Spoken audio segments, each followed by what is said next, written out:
किस तरह अम्मी ठीक हो? किस तरह ठीक हो? तबीयत ठीक है ਤੁਹਾਡੀ मैं कहा? अच्छा अच्छा सही। और सब खैरियत? कपड़े वगैरह कपड़े पा लेने? हाँ अच्छा अच्छा अच्छा अच्छा सही। कैसा दिन गुजर रहा ਤੁਹਾਡਾ? अच्छा हाँ बिल्कुल हाँ सही गल है। और मुन्ना कितने हाँ सही।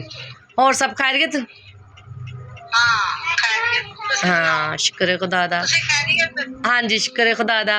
और अज जेह्ड़ा मैं वीडियो कॉल ते जेह्ड़ा मेरी अम्मी जरा थोड़े मेरे तो दूर ने और मैं जेह्ड़ा वीडियो कॉल ते इसलिए गल कर रही हाँ क्योंकि मेरी अम्मी जेह्ड़े ने वीडियो कॉल ते मेरे नाल आ सकदे ने, इसलिए मेरी अम्मी दा अज मेरे नाल डायरैक्टली व्लॉग नहीं आएगा, सिर्फ वीडियो कॉल दे विच ही आएगा क्योंकि अस एक दूसरे तो थोड़ा जरा फासले च वहाँ बैठे हुए।